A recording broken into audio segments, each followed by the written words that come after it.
ৰাম ক'ব পাৰোঁ, কিমান কনফিডেণ্টলি আমি যদি কিবা এটা কাম কৰিছোঁ তথাপি কামৰ মাজত হনুমান চালিচাখন পঢ়িব পাৰোঁ। এয়া হয় আমাৰ ডক্টৰ হিমন্ত বিশ্ব শৰ্মাৰ গিফ্ট। আমি ইয়াতে তেখেতৰ কাৰণে এতিয়া মানুহে ষ্টিল এতিয়া শিৱ পুৰাণ পঢ়া হৈছে বা ৰামায়ণখন পঢ়া হৈছে। চ' সেইটো কাৰণে মই ভাবোঁ যে এইটো এটা ডাঙৰ গিফ্ট, বিকজ আমাৰ য়াংষ্টাৰ্ছক সেইটো বস্তু লাগে। মই বাহিৰত থাকোঁ, মই চিৰিয়েল কৰোঁ, আৰু বাহিৰতো আমাৰ হিমন্ত বিশ্ব শৰ্মাই ভাবে যে এদিন প্ৰধান মন্ত্ৰী বনিব। অসমত তেখেতৰ নিচিনা মানুহ এজনৰ খুবেই দৰকাৰী।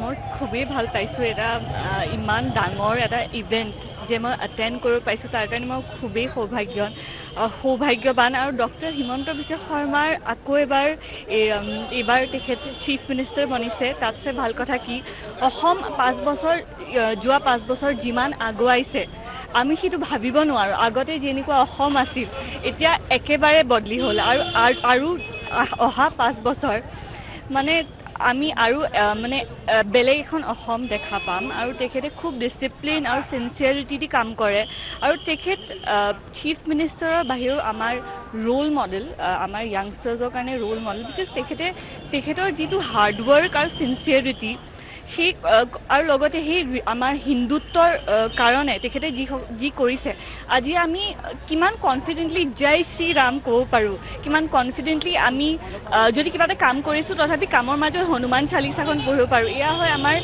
ডক্টৰ হিমন্ত বিশ্ব শৰ্মাৰ গিফ্ট। লগতে মই বাহিৰত থাকোঁ, মই চিৰিয়েল কৰোঁ, আৰু বাহিৰতো আমাৰ হিমন্ত বিশ্ব শৰ্মাই ভাবে যে এদিন প্ৰধান মন্ত্ৰী বনিব, আৰু সেইকাৰণে সেইটো তেখেতৰ মানে এটা ফেন ফলোৱিং আছে। কিন্তু আমাৰ অসমৰ মানুহে তেখেতক ইমান ভাল পায় যে নাজানো যাব দিবনে নাই, কাৰণ অসমত তেখেতৰ নিচিনা মানুহ এজনৰ খুবেই দৰকাৰী, আৰু তেখেতৰ নিচিনা কোনোৱেই নাই। Thank U. কি চিৰিয়েল কৰে? क्योंकि सास भी कभी बहू थी।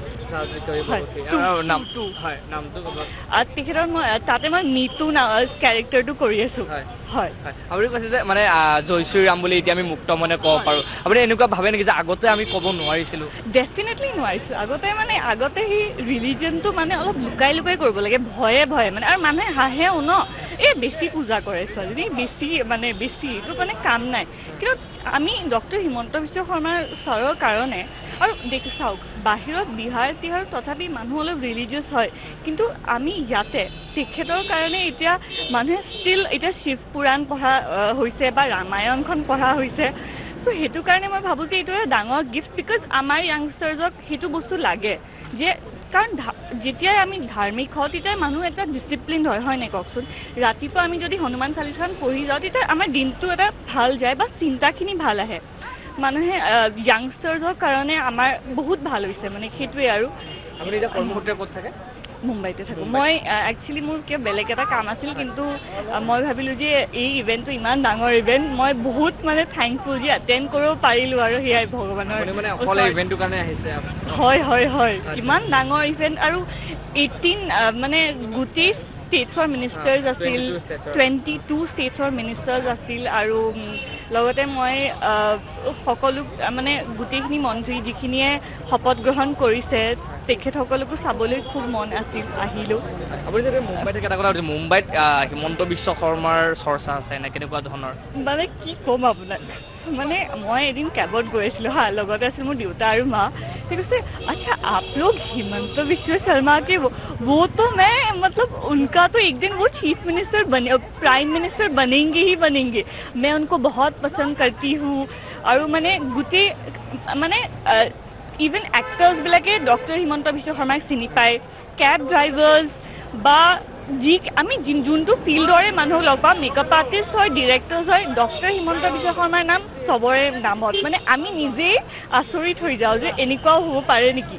মানে ভাবা নাছিলোঁ ন যে এনেকুৱা মানুহ এজন অসমত মানে হ'ব পাৰে, যাৰ ফেন ফলোৱিংটো ইমান মানে, আৰু ইমান মানে এনেকুৱা নহয় যে ওপৰে ভাল পোৱা নহয়, বহুত চিনচিয়াৰলি তেখেতক ভাল পায়, মানে ভাবে যে তেখেত এদিন প্ৰধানমন্ত্ৰী বনে। সেইটো বহুত ডাঙৰ কথা, মানে বহুত ডাঙৰ কথা। এইটো মই সদায় ভাবোঁ, মানে ইমান মানুহজন ইমান সফলতা লাভ কৰিছে, ডেফিনেটলি আৰু সফলতা লাভ কৰিব ডেফিনেটলি, আৰু সফলতাৰ আঁৰৰ তেখেতৰ হাৰ্ডৱৰ্ক আছে, চিনচিয়াৰিটি আছে, আৰু লগতে ভগৱানৰ কাৰণে যি বিশ্বাস আছে সেইটোৱে তেখেতক আগুৱাই লৈ গৈছে আৰু আগুৱাই লৈ যাব।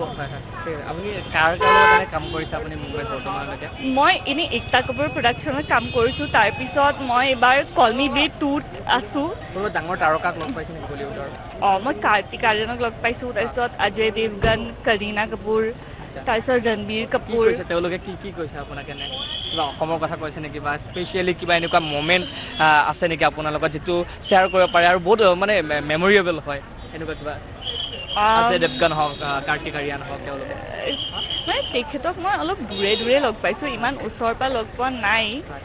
কিন্তু তেনেকুৱা বহুত মানুহ আছে, মানে যেনেকৈ আমাৰ এই যে ৰূপালী গাংগুলী মেম, অনুপমা কেৰেক্টাৰটো যোনে তেখেতটো মানে চিৰিয়েল ইণ্ডাষ্ট্ৰিটো হায়েষ্ট পেয়িং এক্টৰ আছিল।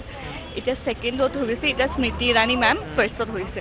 তেখেতে অসমত বহুত ভাল পায় মানে, আৰু ডক্টৰ হিমন্ত বিশ্ব শৰ্মাকো ভাল পায়। আৰু মই অনুপমাখন কৰিছিলোঁ, তেতিয়া মানে তাৰ যোনজন লিড গৌৰৱ ছাৰ, তেখেতে কৈছিলে তেখেতেও মানে ছাৰৰ সেই ফেন আছিল। যদি মই কেতিয়াবা আগত পিছতকৈ যদি কিবা কাম কৰোঁ, আৰু মই জানো যে কাৰ্তিক আৰ্যনেও ডক্টৰ হিমন্ত বিশ্ব শৰ্মাক খুব ভাল পায়। আৰু মানে ডক্টৰ হিমন্ত বিশ্ব শৰ্মা এনেকুৱা এজন মানুহ যাৰ মানে কোনো বেলেগকৈ পৰিচয় ডেফিনেটলি নালাগে, আৰু তাৰকাসকলে নিজৰ কাম কৰি আছে, কিন্তু ডক্টৰ হিমন্ত বিশ্ব শৰ্মাই মানুহৰ কাৰণে কৰি আছে। আৰু 24 আৱাৰ্ছ মানে তেখেতে শুৱেই 3 ঘণ্টা। লগতে তেখেতে ধাৰ্মিক দিশতো তেখেতে মানে আমাক হেল্প কৰিছে, আৰু তেখেতে এটা হাৰ্ডৱৰ্কৰ দিয়ে মানে অসমৰ চাণক্য বুলি কয়, মইতো হনুমান বুলিও ক'ম।